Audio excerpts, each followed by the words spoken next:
ताज़ा अपडेट पाने के लिए हमारे चैनल को सब्सक्राइब करें, लाइक करें, शेयर करें और बेल आइकन को भी प्रेस करें। जो मामलात है वो कई शरई मामलात के अंदर उसको जो इस्तेमाल किया जाता। लोकसभा एक ऐसा इलेक्शन था कि हिंगोली से लेकर दिल्ली तक एक वेब प्रोग्राम खाली मुस्लिम समाज का नहीं बल्कि तमाम बिरादरी तमाम समाज का एक वेब प्रोग्राम था कि हमको बीजेपी और उनकी जुल्म ज्यादती उसमें हमारे साथ जो पूरे मुल्क के अंदर जो हालात बने उससे लोग उकसा गए थे। लोगों में आपस में तफरीका फैला जा रहा था, उसी को लेकर ये सब बातें की जा रही है।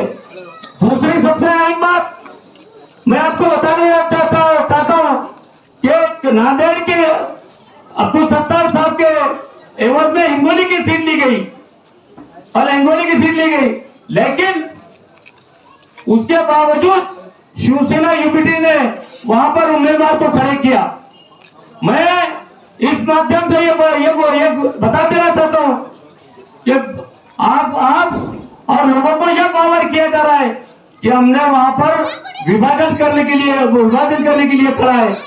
दोस्तों, लोकसभा का जब वक्त आया तो आप जानते हैं कि हर आदमी ने बगैर किसी चूचला किए महाविकास आघाड़ी इंडिया आघाड़ी के उम्मीदवार को वोट देने का काम किया और हिंगोली लोकसभा मतदार हमने पहले जब मैं 7:10 पर पोलिंग बूथ पर गया तो मैंने यह मांग देखा कि वहां पर पहले से इतनी लाइन मौजूद थी कि मुझे खुद आधा घंटा वहां पर खड़ा रहना पड़ा, लेकिन हमने वोट देने के बाद भी आपको इस बात का पता है कि आज 7 महीने से ज्यादा का अर्सा हुआ, अभी तक यहाँ पर खाता साहब ने साक्षात तक नहीं देखा। ये शिवसेना की बात रही, शिवसेना ने हिंगोली में पिछले 3 मरतबा जो है इलेक्शन लड़ा, लेकिन आज तक कभी जीत कर नहीं, कभी तीसरे नंबर पर कभी चौथे नंबर पर, ये उनकी ट्रैक रिकॉर्ड रही। दूसरी अहम बात बताना चाहता हूँ कि जब मुस्लिम कम्युनिटी से बगैर कोई चूचरा करे वोट मांगने का काम किया जा रहा है तो महाविकास आघाड़ी के नाते ये क्यों नहीं बोला जा रहा है कि महाविकास आघाड़ी की तरफ से वहां पर मुस्लिम कैंडिडेट खड़ा किया गया है, वहां पर अब्दुल सत्तार को भारी मतों से चुन कर लेकर आओ। क्यों आपको यह डर सता रहा है कि आपका वोट जो तो खसक जाएगा, तो हमने आपको क्यों देना चाहिए? साथियों, ये सब जो महाविकास आघाड़ी के उम्मीदवार है इनकी जो कैरेक्टर पॉलिसी कैरेक्टर है ये तमाम शहरियान तमाम ग्रामीण इलाकों के लोगों के सामने है। उसके बाद भी अगर हम उनको वोट देते हैं तो ये हमारे लिए बड़ी गैरतमंदी की बात है। आज वो हालात उनके साथ आए जिन लोगों के साथ वो हादसा सुधरे, कल मेरे साथ आ सकते और किसी के भी साथ आ सकते हैं। दूसरी सबसे सभा मतदार संघ के अंदर कोई उम्मीदवार चुनकर नहीं आ सकता।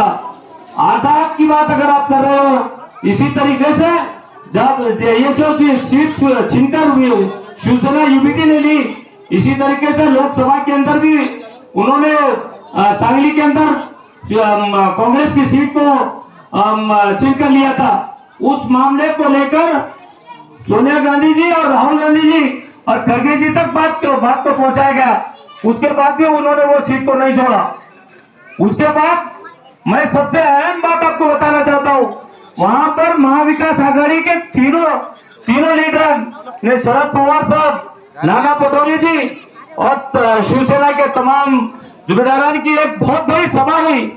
उसके बाद भी वहां पर विशाल पाटिल साहब जो आजाद उम्मीदवार है उनको भारी मतों से उन्होंने चुनकर आए। और बात आपको बताना चाहता हूँ कि विधानसभा लोकसभा के अंदर आजाद उम्मीदवार चुनकर नहीं आता, ये बात भी गलत है, क्योंकि आपको मालूम है अमरावती के अंदर नवनीत राणा कड़ी उम्मीदवार थी। वो 5 टाइम के जो लोकसभा के खासदार थे उनके सामने वो खड़ी थी, लेकिन वो आजाद उम्मीदवार चुनकर आई। इसलिए दोस्तों किसी का जायजा लीजिए खाली मुस्लिम कम्युनिटी के अंदर बातों को भ्रम फैलाकर वोटों को बांटने का काम करके बीजेपी को लाने का काम की कोशिश की जा रही है। एक ही इशारों पर पार्टी के कुछ नेताओं को मिलाकर यह टिकट काटने का काम किया। इस जुर्म के खिलाफ हिंगोली के विकास के लिए और सारे मामला के लिए जो है तो भाव पाटिल का सपोर्ट करोगे और उनको भारी मतों से चुनकर दोगे, ऐसी आप तमाम लोगों से मैं उम्मीद करता हूं।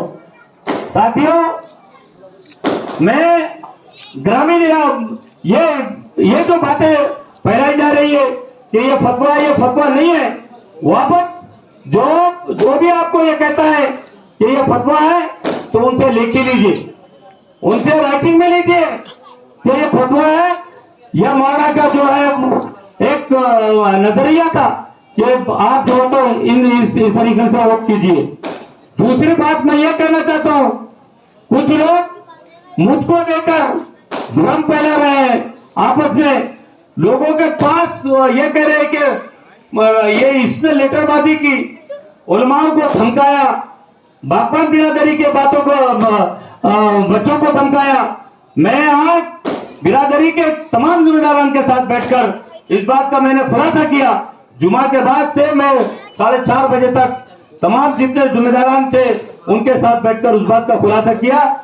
उसमें मुफ्ती अब्दुल कदीर साहब ने वजाहत की कि किसी आलिम को नईम भाई ने धमकाया नहीं, बल्कि ये कहा कि आपने फैसला करने से पहले तमाम मकतबे फिक्र के उलमा इकराम, तमाम जिम्मेदारान, तमाम नगर सेवक, इनको बुलाकर जितने 5-6 उम्मीदवार हैं इनको बुलाकर अब उनकी बात को सुनना चाहिए था। उनकी बात को सुनकर आप उसके बाद एक कमेटी बनाइए। आप मैंने ये सजेशन रखा था, एक कमेटी तश्कील दीजिए, उलमा और गैर आलिम, इनमें जो सामाजिक काम करने वाले, सियासी हजरात नहीं, जो सामाजिक काम करने वाले हैं, इनकी दोनों की मिलाकर एक कमेटी तश्कील दीजिए। तश्कील देकर मुस्लिम कम्युनिटी के अलावा अदर जितने समाज है उसके अंदर जाकर ये सब बातों को इस बातों का खुलासा कीजिए और हजरत के पास जो है हजरत के पास उस बात को पहुंचाइए। लेकिन ऐसा नहीं किया गया। क्यों नहीं किया, इसके बारे में मैं कुछ नहीं कहना चाहता हूं। जो कुछ भी हुआ उसके बाद भी आज की तारीख में ये ज़िम्मे गफीर ये बताता है कि भाव पाटिल साहब की कामयाबी यकीनी है। इसलिए मैं आप लोगों से अव्वल गुजारिश करता हूं कि अगर हिंगोली में गुंडों के रात से बचना है, जानियों से बचना है, जो हालात आगे बर्पा होना है उनसे अगर बचना है, तो भाव पाटिल एक में और मजबूत उम्मीदवार है जो आज सारे समाज के अंदर, पूरे इलाकों के अंदर में, बहुत सारे देहातों के अंदर हालात है। इसलिए मैं ये चाहता हूं कि आप भाव को मजबूती के साथ चुनकर दीजिए। जिनकी निशानी टेबल है, दूसरे मशीन पर तीसरा निशान है और 19 नंबर के ऊपर सबसे अच्छी और अहम बात यह है कि हमारा जो बैलेट वो है बॉक्स है, उसके ऊपर 5 ही जो है चिन्ह है, सिंबल है, और उसके सिंबल के अंदर ऊपर से तीसरा नंबर को बड़ी ताकत के साथ। और आप लोगों से उम्मीदें करता हूं, मैं फिर आपको ये कहता हूं कि अगर हमारा प्रतिद्वंदी जिन लोगों के नाम से घोषणा की, आप इस बात से अपने वोटों को बर्बाद न कीजिए, इधर उधर डाल के नुकसान न कीजिए और भाव पाटिल को भारी मतों से चुनकर दीजिए। यही तो हम हमारे सारे मामला को जो तो 4 साल लगेंगे, अवेलेबल करके देने की कोशिश करेंगे। हमारे बच्चों को और बच्चियों को कलमनूरी एजुकेशन के लिए जाना पड़ता है। ये सारे मामला है, ये सारे मामला को जो तो हम अच्छी तरीके से करने की कोशिश करेंगे। यही मैं आप लोगों से उम्मीद करते हुए कि ये संदेश पूरे हिंगोली तक पहुंचेगा। मेरा किसी से कोई गिला नहीं, तमाम उलमा इकराम जो ईमानदाराना तौर पर चलते हैं, उनकी जूतियां मेरे सरों पर, उनकी जूतियां मेरे गले का हार। लेकिन आपको आप जो है अच्छे से चलिए। मैंने मौलाना अब्दुल वहाब साहब को कहा था कि मौलाना मैं आपको जो मशवरा रख रहा हूं, आप यकीनन वो एक ऐसी शख्सियत है, जब मुस्लिम पर्सनल बोर्ड के टाइम पर जब तमाम उलमाए किराम वहां पर पहुंचे तो उन्होंने राजीव गांधी जी जो 414 उम्मीदवार चुनकर आए थे और पार्लियामेंट में उन्होंने पीएम थे, मजबूती के साथ जो तो मैं वो सारी बातें यहां वजाहत नहीं करूंगा, इतनी मजबूती के साथ रखे कि राजीव गांधी जी और तमाम लोग जो है हक्का बक्का और हैरान थे।